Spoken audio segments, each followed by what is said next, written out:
Primeiro, uma questão de planejamento aí, de trâmite na Assembleia. O governo tem certeza de que vai conseguir votar tudo nessa semana, deputado? Olha, o governo pretende votar tudo, não apenas por uma vontade nossa, mas sim por uma necessidade do Estado, não é? Até porque o Estado, a Assembleia está com essas matérias oriundas, em especial das privatizações, fazem mais de um ano, especificamente.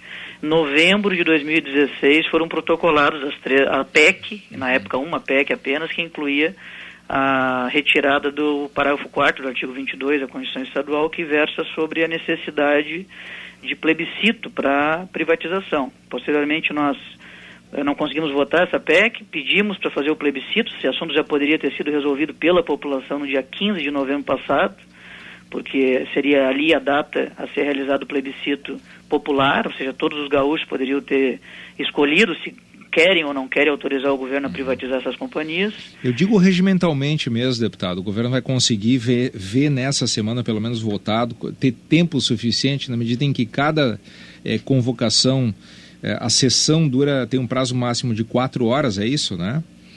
Sim, mas a verdade é que nós podemos fazer um cronograma de votações. Aliás, todas as convocações extraordinárias até hoje foram feitas dessa forma.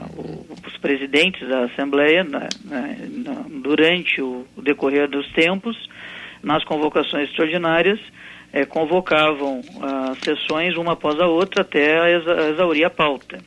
Na hipótese disso não acontecer, que é o mais provável, em virtude do presidente Edgar Preto já ter manifestado que não gostaria de convocar uma sessão após a outra, nós vamos solicitar, o Colégio de Líderes da Assembleia, a maioria dos líderes de bancadas, iremos solicitar ao presidente que organize um cronograma que pelo menos tenhamos sessão pelas manhãs, ou seja, tenhamos sessão da tarde e reiniciamos os trabalhos no dia seguinte pela manhã, o que daria 2 sessões a mais essa semana, terça e quarta-feira pela manhã, além das sessões da tarde, o que, na nossa visão, poderia significar a possibilidade de tempo suficiente para não ceifar os debates e, ao mesmo tempo, encaminhar as votações que todos os gaúchos esperam. Uma definição da casa é função, dever da Assembleia Legislativa deliberar, pelo sim ou pelo não, as propostas que aqui tramitam. E aí a Constituição do Estado dá a prerrogativa do governador convocar o parlamento no recesso,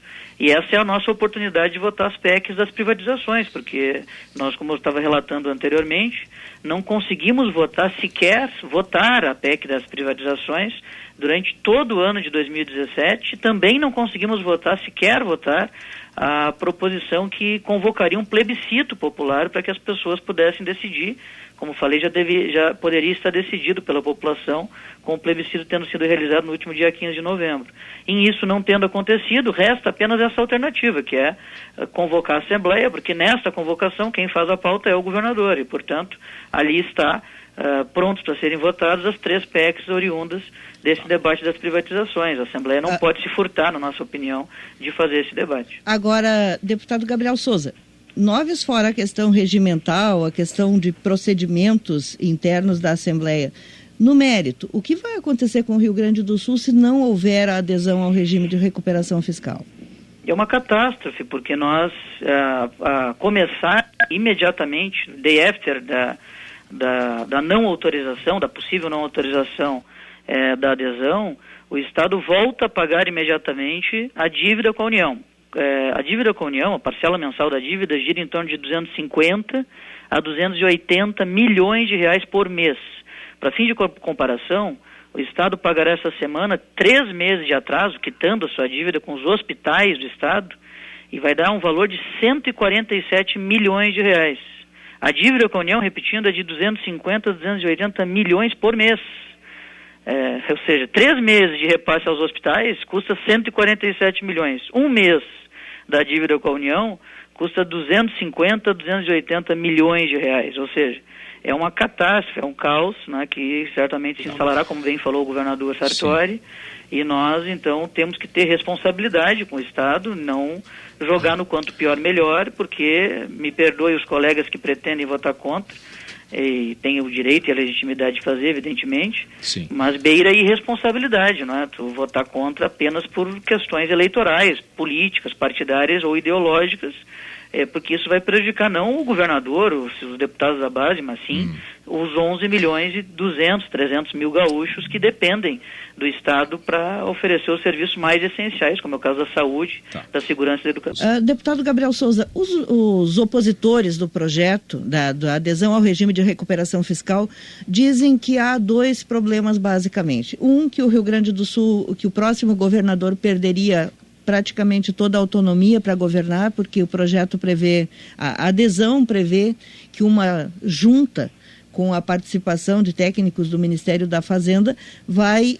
supervisionar o cumprimento desse acordo, que engessa muito o próximo governo, até porque não pode, por exemplo, criar cargos, não pode dar aumentos reais de salário, tem uma série de restrições. E a outra, mais polêmica até, é a que diz lá na lei aprovada do regime de recuperação fiscal, que o Estado teria que abrir mão, o Estado que adere ao regime, abre mão de ações judiciais em que questiona a dívida com a União.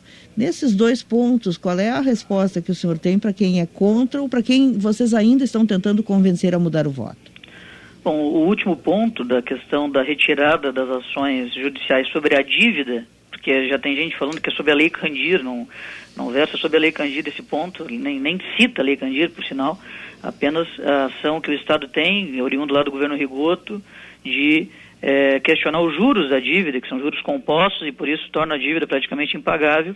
Essas ações é que na Lei Complementar 159 de fato há essa exigência, só que no inciso 35 do artigo 5º da Constituição Federal está expressamente vedada a exigência colocada nessa lei, que é infraconstitucional. Portanto, o governo do Estado já ganhou uma liminar nesse sentido, sobre esse mesmo objeto, numa lei complementar diferente, a Lei 156, que era uma renegociação da dívida do Estado com a União também, que o governo Sartori obteve a redução dos juros e por aí vai, e nós conseguimos já uma liminar na Justiça, consagrando esse direito constitucional e resguardando o direito do Estado de persistir com essas ações contra a União. Portanto, esse assunto está superado e eu não vejo o porquê alguém voltar a ter dúvidas sobre esse assunto, tendo em vista que já há uma liminar obtida pelo governo, aliás, obtida agora no mês de dezembro, e, portanto, mostrando que a matéria é consagrada no Supremo Tribunal Federal, não haveria problema em obter uma nova liminar, e o governador já disse, não é, que irá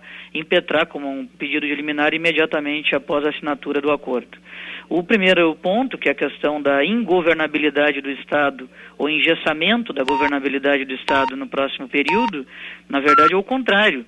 Se nós não tivermos condições de ficar sem pagar a dívida com a União por 3 anos e também controlar as nossas despesas, além de conseguir recursos extraordinários obtidos através da antecipação de privatizações, o próximo governador, independente do partido que seja, eleito agora na eleição de outubro, terá um Estado que sim será ingovernável. Por quê? Porque é um Estado que terá aprofundamento da sua crise na medida em que o Estado vai continuar persistindo em gastar mais do que a arrecadação e todas as receitas extraordinárias que já foram disponíveis e eram finitas, acabaram-se.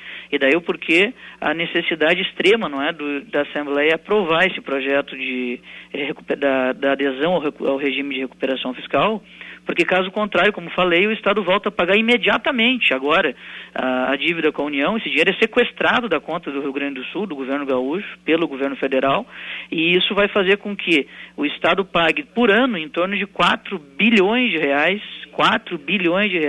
de dinheiro dos impostos dos gaúchos para a União.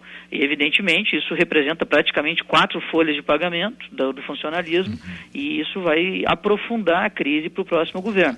Portanto, quem votar contra o regime de recuperação fiscal estará votando a favor que o Estado volte a pagar a dívida com a União, favorecendo o governo federal, em detrimento ao governo estadual, já que o governo federal também precisa de recursos em virtude do seu déficit primário, e o ministro Meirelles já, inclusive, mostrou, não é? O Ministério da Fazenda mostrou com muita veemência que se fosse por eles, o Estado não faria adesão, porque isso não é um bom negócio para o governo federal, na medida em que o Estado deixa de pagar a dívida com a União por 3 anos, prorrogáveis por mais 3. Deputado, muito obrigado pelos esclarecimentos e uma boa sessão para o senhor. Muito obrigado, bom dia aos ouvintes da Rádio Gaúcha. Deputado Gabriel Souza, do PMDB, líder do governo.